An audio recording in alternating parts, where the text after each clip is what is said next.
Student, हम पढ़ेंगे कक्षा 8वीं की हिंदी में है पाठ 10। पाठ का नाम है प्रवास। प्रवास यानी होता है यात्रा। ये क्या कौन लिखा है इसको? श्री सलीम अली ने लिखा है। इस प्रवास में एक ऐसे पक्षी की कहानी है जो अपनी यात्रा को कैसे और किस अनुसार वो व्यवस्था मतलब योजनाएं बनाकर उन्होंने अपने यात्रा को पूर्ण किए हैं। अब आप लोग को मैं पढ़ा रही हूँ, आप बुक निकाल लीजिए। पाठ 10 प्रवास श्री सलीम अली। जहाँ कहीं भी पक्षियों के अध्ययन और अवलोकन की बात चले, डॉक्टर सलीम की चर्चा न हो, यह संभव ही नहीं है। डॉक्टर सलीम एक विश्व प्रसिद्ध भारतीय पक्षी विज्ञानी थे। सलीम अली को भारत के बर्डमैन के रूप में जाना जाता है। वे भारत के ऐसे पहले व्यक्ति थे जिन्होंने भारत भर में व्यवस्थित रूप से पक्षी सर्वेक्षण का आयोजन किया और पक्षियों पर लिखी उनकी किताबों ने भारत में पक्षी विज्ञान के विकास में काफ़ी मदद की है। एक 10 वर्ष के बालक की बया पक्षी के प्रति साधारण सी जिज्ञासा ने ही बालक सलीम को पक्षी शास्त्री बना दिया। पक्षियों के सर्वेक्षण में 65 साल गुजार देने वाली इस शख्सियत को परिंदों का चलता फिरता विश्वकोश कहा जाता था। इस पाठ में स्वाभाविक रूप से प्रवासी पक्षियों के जीवन, उनके प्रवास की चुनौतियों और रोमांच को सहज रूप में प्रस्तुत किया गया है। ये जो सलीम अली जो थे उन्होंने क्या किया है, पक्षियों के बारे में किताबें लिखी हैं और उन्हें क्या कहने लगे थे लोग? बर्डमैन यानी पक्षियों का आदमी। ठीक है, अब हम आगे पाठ पढ़ रहे हैं। पक्षी विज्ञान से संबंधित जितनी विचित्र बातें हैं उनमें सबसे ज़्यादा अजीब है कि पक्षियों का एक देश से उड़कर दूसरे देश को जाना और फिर लौट आना, अर्थात कुछ समय के लिए उनका प्रवासी अजीब बात अब भी रहस्य बनी हुई। साल में 2 बार वसंत और पतझड़ में लाखों चिड़ियाँ किसी सुनिश्चित स्थान पर पहुँचने के लिए लंबी यात्रा के लिए प्रस्थान करती हैं, कभी कभी महाद्वीप और महासागर तक पार करती। देखिए, जैसे कि हम लोग कहीं पे एक जगह नहीं कहीं घूमने जाना है तो जैसे हम लोग जाते हैं ना, उसी तरह पक्षियाँ भी हैं क्या करती हैं, एक स्थान से दूसरे स्थान को जाती है, मतलब अपने देश को छोड़कर दूसरे देश को भी चली जाती हैं और कुछ समय व्यतीत करने के पश्चात वो वापस लौट आती है। और ये बात अभी तक क्या रहस्य में बना हुआ है कि पक्षी 2 साल में 2 बार क्यों मतलब अपने देश को छोड़ के अन्य देश जाते हैं। जैसे बसंत और पतझड़ में लाखों जो चिड़िया होती है, बहुत सारी चिड़िया, वो एक निश्चित इंसान को चुनती है और वहाँ वो कुछ दिनों के लिए रह जाती है। मतलब कुछ दिनों कहा गया कि बहुत लंबी यात्रा बोले ना, लंबी यानी ज़्यादा यात्रा के लिए प्रस्थान करते हैं, बहुत लंबे समय के लिए चली जाती हैं और महाद्वीप या महासागर तक भी मतलब उन लोग को ऐसे उड़ती हैं कि उन लोग महाद्वीप और महासागर को भी पार कर देती हैं।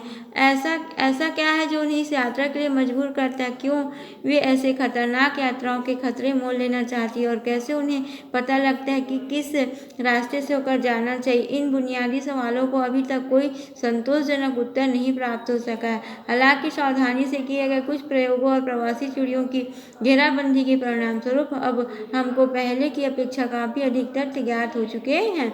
अब पक्षियाँ जो है ऐसा यात्रा क्यों करती है और यात्रा करने के लिए क्यों मजबूर होती है, इस बात का रहस्य आज तक किसी ने भी पता नहीं लगाया। लेकिन कुछ जो लोग थे वो इस चीज़ को जानने की कोशिश की हैं, तो कुछ हद तक क्या हो गए, हम लोग सफल भी हुए हैं। चिड़ियों की इस प्रवास की खास बात यह है कि इन दोनों स्थानों के बीच उनका आवागमन बिल्कुल नियमित होता है। उनकी यात्राओं की भविष्यवाणी तक की जा सकती है, जिसमें 1 हफ्ते या उससे कम का ही आगा पीछा हो सकता है। चिड़िया लौटकर उन्हीं क्षेत्रों, प्रायः उसी बाग अथवा खेत में आ जाती है। उन्हें उनके गर्मी और जाड़े के निवास होते हैं और उनके बीच हो सकता है कई हजार मील तक का फासला हो। चिड़िया जो है अपनी प्रवास यात्रा के समय क्या करती हैं, वे उड़कर तो चली जाती है एक निश्चित स्थान पर, लेकिन जब वो लौटती हैं तो उसी स्थान पर जहाँ से वो जा रही थी उन लोग उसी स्थान पर आ जाती हैं। और कई जो थे उन्होंने तो पक्षियों की यात्राओं की भविष्यवाणी भी कर चुके हैं कि ये पक्षी इतने महीनों के बाद वापस आएगी या इतने हफ्तों के बाद वापस अपने स्थानों पर लौट आएंगी।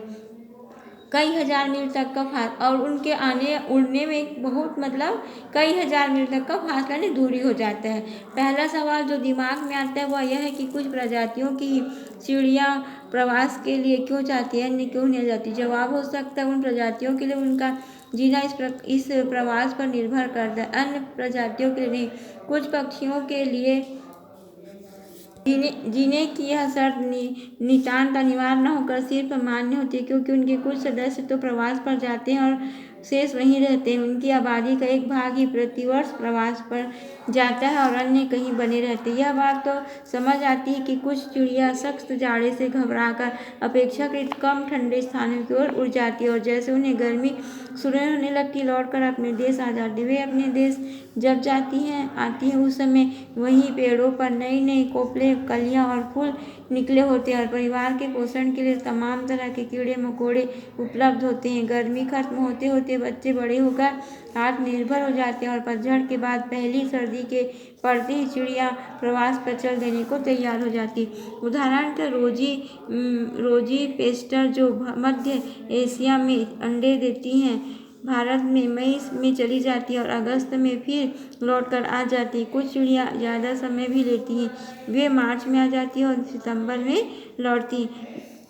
यहाँ तक कि ऐसा लगता है कि कठिन प्रवास यात्रियों का निश्चित महत्व है और शायद जो चिड़िया प्रवास पर जाती है उनके लिए कुछ हद तक यह आवश्यक भी है। लेकिन उलझने में डालने वाली बात यह है कि कुछ चिड़िया प्रवास पर पूर्व से पश्चिम या पश्चिम से पूर्व को लगभग उसी अक्षांश पर लगभग उसी प्रकार के जलवायु वाले प्रदेशों में अंडे देने के लिए रह जाती। इसके अलावा कुछ ऐसे भी चिड़िया हैं जो प्रवास के नाम पर सिर्फ कुछ मील दूर ही जाती है और इसी स्थिति में समझ पाना मुश्किल हो जाता है किस प्रकार के स्थानीय प्रवास क्यों इतने आवश्यक होते हैं और उनके लिए भी किस प्रकार लाभप्रद हो सकते हैं। हम लोग यहाँ तक पढ़े।